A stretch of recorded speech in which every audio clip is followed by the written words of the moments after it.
माता पार्वती ने भगवान शिव से पूछा, गंगा में डुबकी लगाने से क्या सच में पाप धुलते हैं? गंगा स्नान से पापों का नाश होना बतलाया गया है, परंतु नित्य गंगा स्नान करने वाले लोग भी पाप में प्रवृत्त होते देखे जाते हैं। एक समय शिवजी महाराज पार्वती के साथ हरिद्वार में घूम रहे थे। पार्वती जी ने देखा कि सहस्त्रों मनुष्य गंगा में नहा नहा कर हर हर कहते चले जा रहे हैं, परंतु प्रायः सभी दुखी और पाप प्रायण हैं। पार्वती जी ने बड़े आश्चर्य से शिवजी से पूछा कि हे देव, गंगा में इतनी बार स्नान करने पर भी इनके पाप और दुखों का नाश क्यों नहीं हुआ? क्या गंगा में सामर्थ्य नहीं रही? शिव जी ने कहा, प्रिय, गंगा में तो वही सामर्थ्य है, परंतु इन लोगों ने पाप नाशनी गंगा में स्नान ही नहीं किया, तब इन्हें लाभ कैसे हो? पार्वती जी ने आश्चर्य से कहा कि स्नान कैसे नहीं किया? सभी तो नहा नहा कर आ रहे हैं, अभी तक इनके शरीर भी नहीं सूखे हैं। शिवजी ने कहा, ये केवल जल में डुबकी लगाकर आ रहे हैं, तुम्हें कल इसका रहस्य समझाऊंगा। दूसरे दिन बड़े जोर की बरसात होने लगी, गलियां कीचड़ से भर गई। एक चौड़े रास्ते में एक गहरा गड्ढा था, चारों ओर लपटीला कीचड़ भर रहा था। शिवजी ने लीला से ही वृद्ध रूप धारण कर लिया और दीन विवश की तरह गड्ढे में जाकर ऐसे पड़ गए जैसे कोई मनुष्य चलता चलता गड्ढे में गिर पड़ा हो और निकलने की चेष्टा करने पर भी ना निकल पा रहा हो। पार्वती जी को उन्होंने यह समझाकर गड्ढे के पास बैठा दिया कि देखो, तुम लोगों को सुना सुना कर यूं पुकारती रहो कि मेरे वृद्ध पति अकस्मात गड्ढे में गिर पड़े हैं, कोई पुण्य आत्मा इन्हें निकालकर इनके प्राण बचाए और मुझ असहाय की सहायता करे।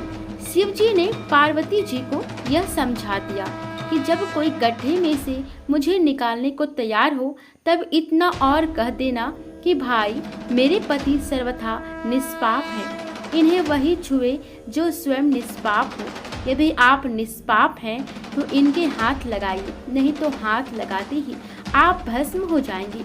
पार्वती जी तथास्तु कहकर गड्ढे के किनारे बैठ गई और आने जाने वालों को सुना सुनाकर शिव जी की सिखाई हुई बात कहने लगी।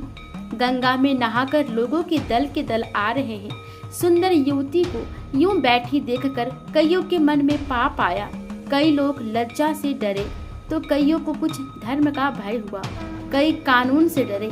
कुछ लोगों ने पार्वती जी को यह भी सुना दिया कि मरने दो बुढ़े को, क्यों उसके लिए रोती हो। आगे और कुछ दयालु सच्चरित्र पुरुष थे, उन्होंने करुणावश होकर युवती के पति को निकालना चाहा, परंतु पार्वती के वचन सुनकर वे भी रुक गए।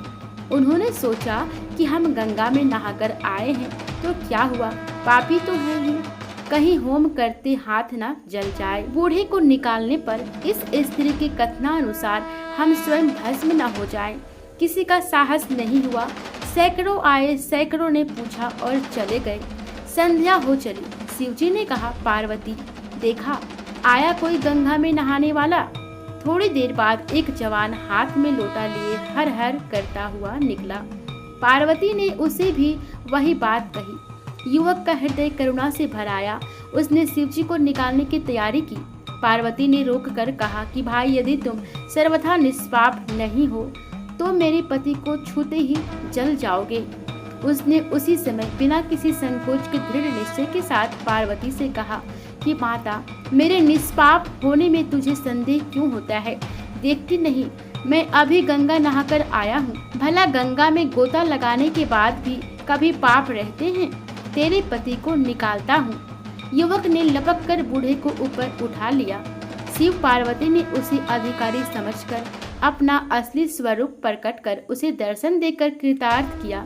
शिवजी ने पार्वती से कहा कि इतने लोगों में से इस एक ने ही गंगा स्नान किया है। इसी दृष्टांत के अनुसार जो लोग बिना श्रद्धा और विश्वास के केवल दम्भ के लिए गंगा स्नान करते हैं, उन्हें वास्तविक फल नहीं मिलता, परंतु इसका यह मतलब नहीं कि गंगा स्नान व्यर्थ जाता है। विश्वास के साथ किए गए स्नान का फल अवश्य मिलता है, वास्तविक फल मिलता है। ओम नमः शिवाय।